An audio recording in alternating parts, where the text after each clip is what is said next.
How's everyone doing? Today I got a few packages. It was raining packages. Thank goodness for Amazon Prime. I got some Blu-rays. I got some weights as well. That's in the other room. You guys don't care to see that. And I got some little Universal Monsters mystery minifigures, which I've been getting into these a lot recently. Let me know who your favorite Universal Monster is. I'm probably just going to open these up on this video. I was going to do like a separate video doing an unboxing of them, but I already did a couple of those, and I don't know, I feel like there's only a certain amount of characters you can get. But let me know if you've seen these movies and what you think of them, and let me know which one of these movies is your favorite as well. Leave me those comments down below. I went on a little bit of a purge on my wish list.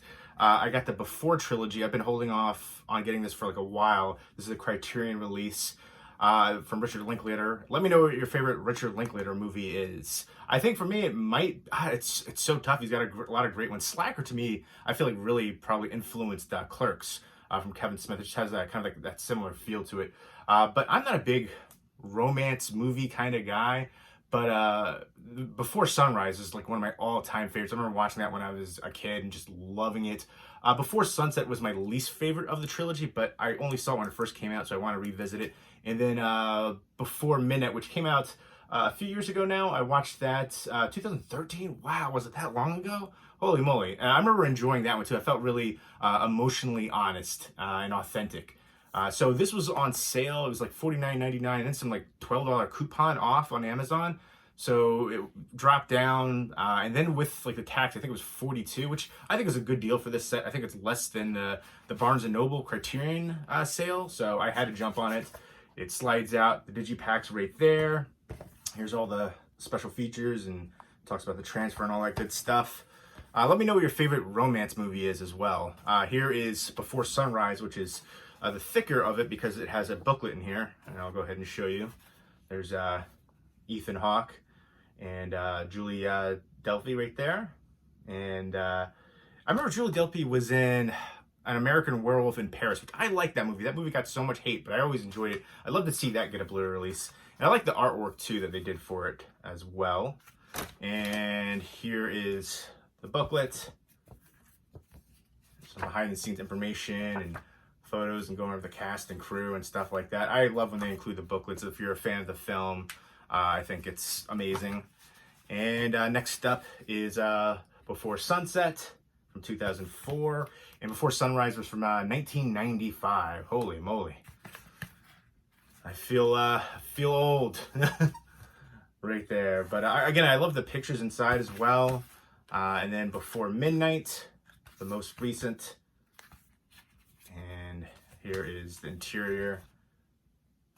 I really like the setup for these ones as far as the Digipacks like that. I do notice that like to get the outer slipcase, you always get like a little bit of corner ding right there, a little bit of corner damage. So it's like near impossible to get one that's perfect. So I'm gonna try to let my OCD, not look at that so much. Next up is, this one really blew me away. This is Arctic with Mads Mikkelsen. Very little dialogue in this movie. It's, to me, one of the best survival thriller movies ever now. I was blown away. I was also really blown away by the fact that Mystery Guitar Man on YouTube directed this. This is his directorial debut. He did a bunch of short films and stuff, but his name is Joe Penna.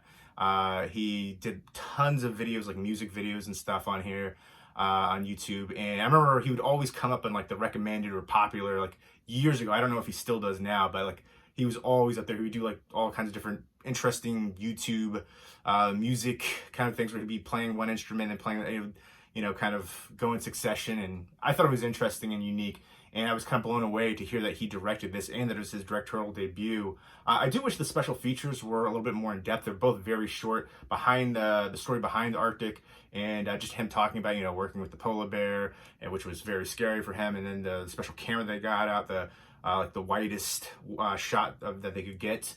And just talking to real life people who, pilots that went to the Arctic and stuff like that and survived stuff like this, maybe not as thrilling, but very short. And then the Mads Mikkelsen feature, it was just him talking about the character and how he read about the backstory, but he didn't want to tell anybody about it because it kind of gives you a little bit more mystery. And I like that. I like when they have movies that, there's little things here and throughout this movie, kind of leaves it up to the viewer's imagination. I definitely appreciate that. But It's basically you see that when the very onset of the movie, that his plane had crashed, and he's just trying to survive, and he's trying to fish, and he's out in the Arctic, and these cold temperatures, unbearable temperatures that will kill you. He has frostbite. He took off shoes. You see some of his toes are missing. And there's a polar bear out and about too. And then, he just by chance happens to see a helicopter in the distance. He flags him down. The helicopter tries to rescue him, but because of the winds, the helicopter crashes, and he basically pulls one of the people out, and that person survives. Another person passes. And it's just basically him taking care of that other, the female that was in the helicopter, and she's badly injured and basically on like a stretcher, the gurney, like the whole time.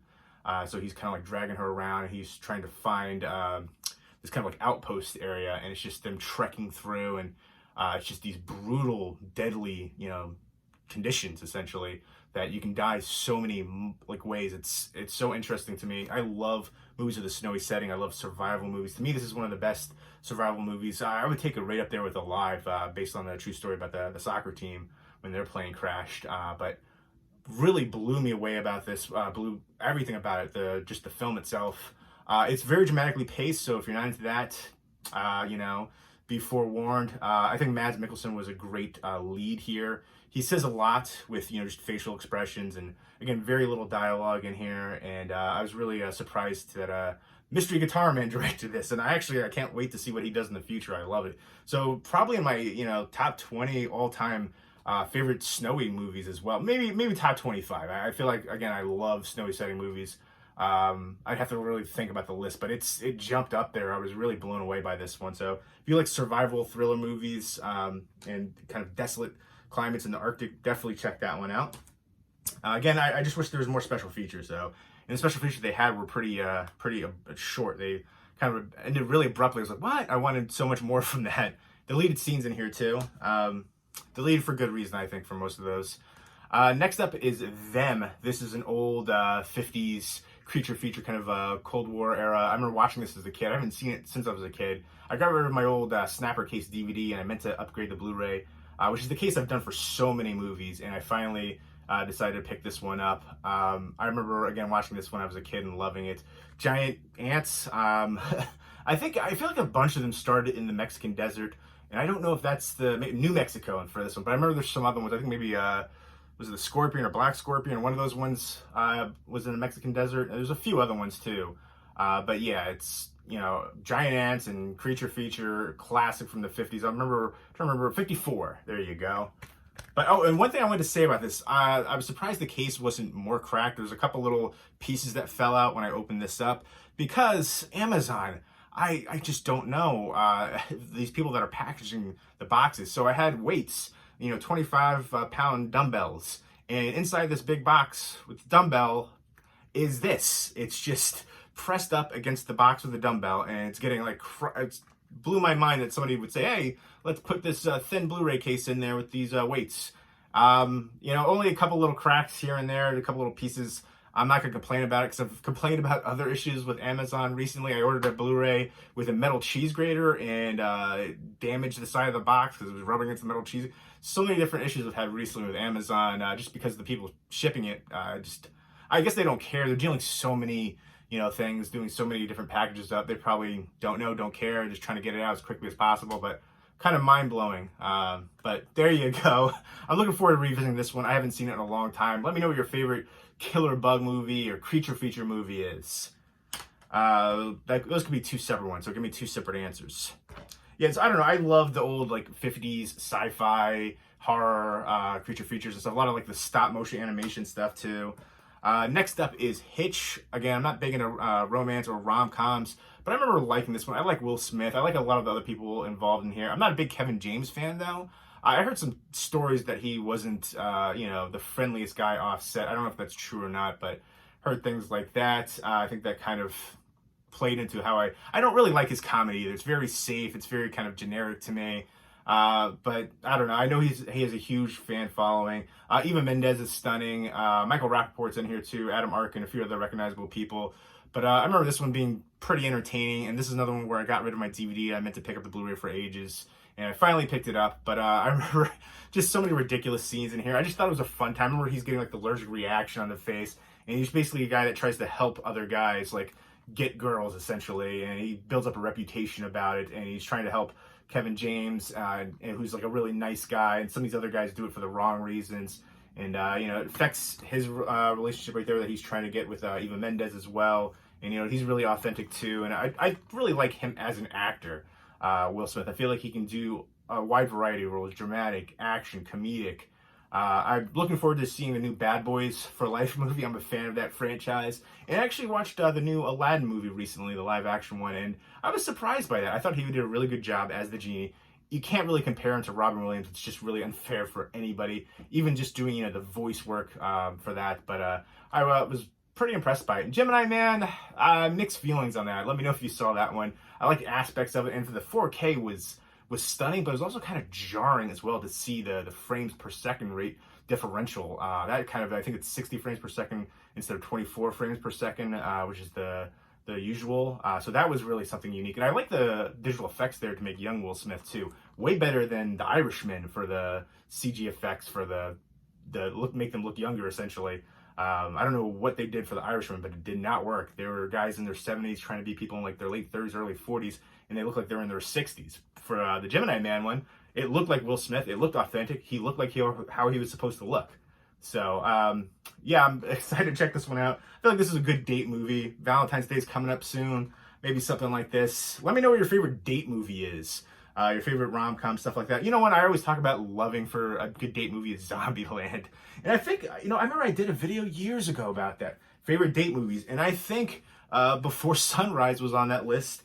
And I think, there was another movie too. I can't remember the name of it right now. I have it in the other room with Jamie Foxx in it and Gabrielle Union's in it. And I really love the heck out of that movie. Breaking All the Rules, maybe. Maybe that was the name of it. But it's such a good one of my. I'm not big into rom-coms, but that's one I loved. And then I think this would be a good one too. I don't think Hitch was on the list, but Zombieland was definitely on my list because I think it has a great mixture of horror, comedy, and romance. I just think it's a fun one, and it's a good date movie too. It has something for everybody in there. And I haven't seen the new one for that. I do plan to check that out. Let me know if you've seen it. Next up is Empire Records. This is another one that I've been meaning to upgrade for a while. This was, I think, $4.99. This was like $6.99. I'm happy with it. And it's interesting. You can see all these Blu-rays now. Dollar Tree's having Blu-rays, not just like no-name stuff, but they've been having some, big studio releases. Granted, they're usually a couple years older, but I think it's interesting that you can find a lot of great deals out there now. And I always try to bargain hunt, essentially. There's a very few ones that I'll blind buy anymore. Very few ones that I'll get for new releases. I try to wait. Every now and then I'll break down. But yeah, I've been trying to be good about it. But Empire Records is a fun one. I haven't seen it in a while. Was it Rex Manning Day? I really like the cast in here too. Anthony LaPaglia. Trying to remember who else is in here. It doesn't, of course, tell you all the people. Unfortunately, Robert Tunney, Renee Zellweger, Liv Tyler. It tells you some of them though. I'm trying to remember. There was somebody in here that I can't remember his name. Ethan Embry, right there. Yeah, he's been in so many different things, but I remember when he was in Dutch, he went by a different name back then. And I really liked him in the recent Devil's Candy too, but he's been around for a long time. I love the music in here too. Even talks about the music. Gin Blossoms, Cranberries, Toad the Wet Sprocket, Cracker, Better Than Ezra. Just so many ones in here. And yeah, I'm trying to remember what year this was. It has that 90s soundtrack that's just amazing. I don't see the year. I think 1995. I think it says right there. Yeah. I can't believe it doesn't say Ethan Embry on the back. I was trying to remember his name. I see like everybody else except for him, which is surprising because I feel like he's one of the most well-known people on here. I would say. But yeah, I remember this being a lot of fun. I haven't seen it in ages. Liv Tyler, so stunning. I don't know. I'm excited to revisit this one. I feel like I'm kind of dorking out. There's Can't Hardly Wait, Empire Records. There's a few of those movies that just really brings me back to that time period, and I dig it. And I'm definitely looking forward to listening and hearing that music again. That soundtrack is amazing. So super excited to pick that one up. Next up is one that I've heard everybody raved about this movie, Haunt. And I broke down, it doesn't have a Blu-ray release, and I don't know what you're doing, Universal. Release this on Blu-ray, or you should have. I feel like it would have gotten a wider audience. I feel like there's some people that only buy movies, new releases on Blu-ray. And I've heard it's kind of similar to Hellfest, which I wasn't the biggest fan of Hellfest, but I do like the setting for it. I think it's kind of like that. It's on Halloween, a group of friends encounter an extreme haunted house. Extreme is in parentheses on here for some reason. And to feed their darkest fears, so it turns deadly. I guess it's a fight to survival kind of deal. But I just heard everybody raving about this. It's from the writers of A Quiet Place. Let me know if you're looking forward to checking out the new Quiet Place one. I think it's supposed to be a prequel. I remember I did watch the trailer. I think I've already basically kind of forgotten the new trailer for that one. Producer Eli Roth. I loved the first Quiet Place. I don't really feel like it needed a prequel or sequel, but I'll end up checking it out. But I just heard so many rave reviews for this one. I just decided to finally break down and buy it. It was I think it was $10 for this, and I think there was like $1 off coupon. So I'm happy with that. I know for like the longest time it was like $15. I was like, I don't want to spend that much on a DVD, especially. But again, all the hype and buzz for it has just got me too intrigued to pass it up at this point. So let me know if you've seen it. Let me know your favorite modern horror, like your favorite underrated modern horror movie. Like I don't want to hear Midsommar, Hereditary. Those are ones that are super popular. I know Get Out, stuff like that. Those are super popular ones. Give me some lesser known ones that you're a big fan of. Favorite underrated, modern, recent. So there you go. Those are the movies. Oh, you know what? I was going to say that's the stuff, but I'm going to do open these guys up on here. Again, those are the ones you can get right there. Those are the odds. And I would love to get the Invisible Man Chase one, 1 out of 72. It's funny because the Phantom of the Opera one is also a rare one, 1 in 72. And that's like my least favorite. I haven't seen it in a while. Maybe I should revisit it though. I got this horror game recently called Horrified, which I will show soon. And that's a lot of fun. It's kind of got me into the Universal Monsters even more recently. But all right, Mystery Mini, let me know who your favorite is. Let me know who you'd like to see me get, or which one you would like to get. Trying to figure out the head right here. I don't know. You know what? I feel like it's for sure Bride of Frankenstein, which I already have. And it is. That's another duplicate. So if anybody wants to do a trade for Bride of Frankenstein, let me know. It's funny because I only have a few, but I think I have two. I got two, and then I got 2 more boxes, and both of those ones were duplicates, and now it looks like another duplicate. So I'm just not having too much luck getting these. I like the thrill of getting the mystery like that, especially the chase odds, but I haven't had much luck getting a lot of duplicates right now. I've only got 3 unique figures at this point. All right, box number 2. I didn't even feel it up, and this is another duplicate. I've got 3 of the creature from the Black Lagoon now. So that's disappointing, super disappointing. These boxes are pretty cheap though. I want to say they're like $7 a pop. So I don't know, but that's a bummer because I have both of these ones. So if anyone wants to do a trade for these, let me know. Yeah, I don't know. I still want to try to get the chase ones, and I don't want to pay, like, people will ask more money for the chase ones, obviously, and I don't want to do that. Plus it feels cool to get them yourself, you know? But there you go. Let me know what you think of those. If you want to do trades for the figures right there, the Mystery Mini, Universal Monster ones, Creature from the Black Lagoon, and Bride of Frankenstein. And then let me know if you've seen these movies, what you think of them, and which one is your favorite, as well as all the questions I asked throughout the video. Leave me those comments below. I love, when I ask the questions, I'm curious. I want to hear that interaction. I want to talk with you guys. That's why I make these videos. I don't just show what I got and say, hey, that's it. I want that interaction. I want your thoughts on it as well. I like hearing differing opinions. I'm not going to get mad if you have a different opinion on a movie. If you didn't like Arctic, that's cool. But I like hearing, your thoughts as well on here. It's that communication that I think makes this very fun. YouTube's a great platform to talk to people all across the world about, common interests. Like my friends in real life, they're movie fans, but they're not movie fans like me. They don't collect movies. So I think it's awesome to have that connection with you guys on here. And that's why I still make videos. I've been making videos on here for over a decade now, which is mind-blowing, crazy. And thank you for all the support on here, continued support over the years. I really do appreciate it. Again, leave me those comments down below. I hope everybody's doing well. Take care.